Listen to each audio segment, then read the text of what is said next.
నహూము 1, 2, 3 అధ్యాయాలు. మొదటిగా 1వ అధ్యాయము. నీనువేను కూర్చిన దేమోక్తి. ఎల్కోషు వాడగు నహూమునకు కలిగిన దర్శనమును వివరించు గ్రంథము. యెహోవా రోషము గలవాడే ప్రతీకారము చేయువాడు. యెహోవా ప్రతీకారము చెయ్యును. ఆయన మహోగ్రత గలవాడు. యెహోవా తన శత్రువులకు ప్రతీకారము చెయ్యును. తనకు విరోధులైన వారి మీద కోపముంచుకొనును. యెహోవా దీర్ఘశాంతుడు, మహాబలము గలవాడు. ఆయన దోషులను నిర్దోషులుగా ఎంచడు. యెహోవా తుఫానులోను సుడిగాలులోనూ వచ్చువాడు. మేఘములు ఆయనకు పాదధూళిగా ఉన్నవి. ఆయన సముద్రమును గద్దించి ఆరిపోజేయును. నదులన్నిటినీ ఆయన ఎండిపోజేయును. బాషానును కర్మెలను వాడిపోవును. లెబానోను పుష్పము వాడిపోవును. ఆయనకు భయపడి పర్వతములు కంపించును. కొండలు కరిగిపోవును. ఆయన ఎదుట భూమి కంపించును. లోకమును అందరి నివాసులందరూ వణుకుదురు. ఆయన ఉగ్రతను సహింపగలవాడెవడు? ఆయన కోపాగ్ని ఎదుట నిలవగలవాడెవడు? ఆయన కోపము అగ్నివలే పారును. ఆయన కొండలను కొట్టగా అవి బద్దలగును. యెహోవా ఉత్తముడు. శ్రమదినమందు ఆయన ఆశ్రయదుర్గము.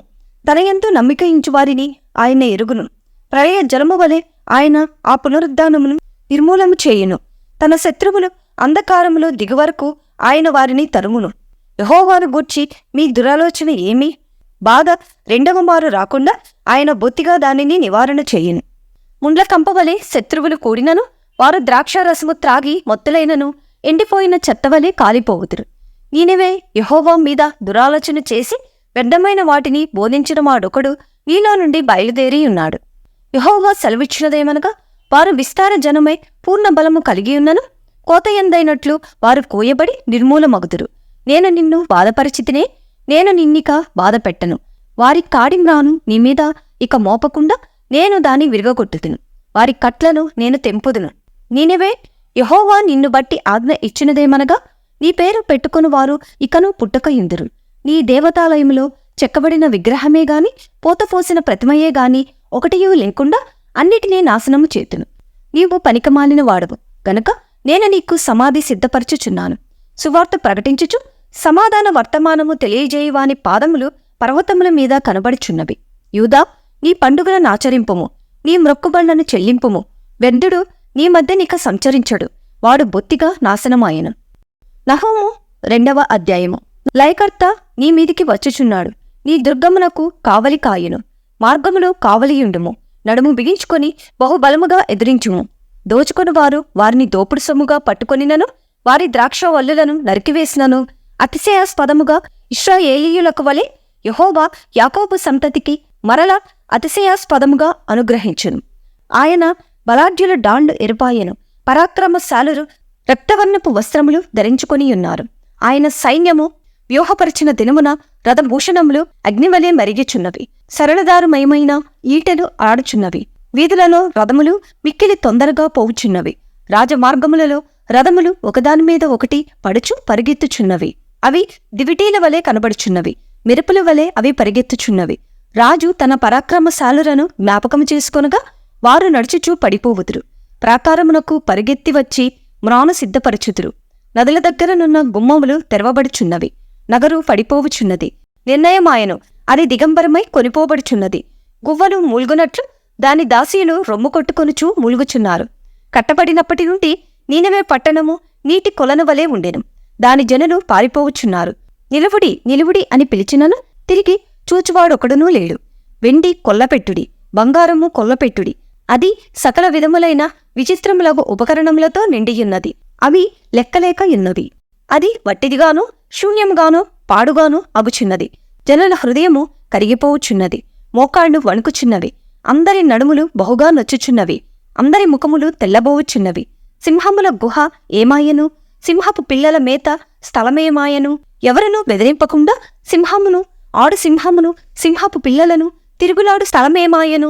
తన పిల్లలకు కావలసినంత చీల్చివేయుచు ఆడు సింహములకును కావలసినంత గొంతుకు నొక్కి పట్టుచు తన గుహలను ఎరతోనూ తన నివాసములను వేటాడి పట్టిన ఎరతోనూ నింపిన సింహమేమాయను? నేను నీకు విరోధినై ఉన్నాను. వాటి పొగ పైకెక్కునట్లుగా నీ రథములను కాల్చివేసెదను. కత్తి నీ కొదమ సింహములను మృంగివేయును. నీకిక దొరకకుండా భూమిలో నుండి నీవు పట్టుకొనిన ఎరను నేను తీసివేతును. నీ దూతల శబ్దము ఇక వినబడదు. ఇదే సైన్యములకు అధిపతియగు యెహోవా వాక్కు. నహూము 3వ అధ్యాయము. నరహత్య చేసిన పట్టణమా నీకు శ్రమ, అది ఎడతెగక ఎరపట్టుకొనుచు మోసముతోనూ బలాత్కారముతోనూ నిండియున్నది. సారథి యొక్క చబ్బుకు ధ్వనియు, చక్రముల ధ్వనియు, గుర్రముల త్రొక్కుడు ధ్వనియు, వడిగా పరిగెత్తు రథముల ధ్వనియు వినబడుచున్నవి. రౌతులు వడిగా పరిగెత్తుచున్నారు, ఖడ్గములు తళతళలాడుచున్నవి, ఈటెలు మెరియుచున్నవి. చాలామంది హతమవుచున్నారు, చచ్చినవారు కుప్పలు కుప్పలుగా పడియున్నారు. పీరుగులు కాలికి తగిలి జనులు తొట్టిల్లుచున్నారు. చక్కని దానవై, వేశ్యవై, చిల్లంగితనమందు జ్ఞానముగల దానవై, జారత్వము చేసి జనాంగముల మీద చిల్లంగితనము జరిగించి సంసారములను అమ్మివేసిన దానా, నీవు చేసిన అధిక జారత్వమును బట్టి సైన్యములకు అధిపతియగు యెహోవా వాక్కు ఇదే: నేను నీకు విరోధినై ఉన్నాను. నీ చెంగును నీ ముఖము మీదికెత్తి జనములకు నీ మానమును, రాజ్యములను, నీ అవమానమును నేను బయలుపరతును. 10 మంది ఎదుట నీ మీద మాలిన్యము వేసి నిన్ను అవమానపరిచెదను.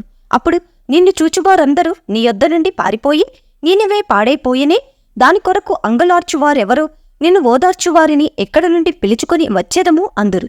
సముద్రమే తనకు ఆపుగాను, సముద్రమే తనకు ప్రాకారముగాను చేసుకొని బహుజనముల చేత చుట్టబడి నైలు నది దగ్గర నుండిన నో అమోను పట్టణం కంటే నీవు విశేషమైన దానవా? కూషీయులను, ఐగుప్తీయులను దాని శూరులైరి, వారు విస్తార జనముగా నుండిరి. పూతువారును, లూబీయులను నీకు సహాయులై ఉండిరి. అయినను అది చెరపట్టబడి కొరిపోబడిను. రాజమార్గముల మొగలయందు శత్రువులు దానిలోని చిన్న పిల్లలను బండలకు వేసి కొట్టి చంపిరి.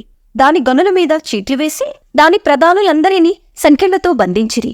నీవును మత్తురాలవై దాగుకుందువు. శత్రువు వచ్చుట చూచి ఆశ్రయ దుర్గము వెతుకుదువు. అయితే నీ కోటలన్నీయు అకాలపు పండ్లుగల అంజూరపు చెట్లవలే ఉన్నవి. ఒకడు వాటిని కదిలింపగానే పండ్లు తినవచ్చిన వాని నోట పడును. జనులు స్త్రీల వంటి వారైరి. నీ శత్రువులు చొచ్చినట్లు నీ దేశపు గవనుల అడ్డకర్రలు తీయబడియున్నవి. అగ్ని నీ అడ్డగడియలను కాల్చుచున్నది. ముట్టడివేయు కాలమునకు నీళ్లు చేదుకొనుము. నీ కోటలను బలపరచుము.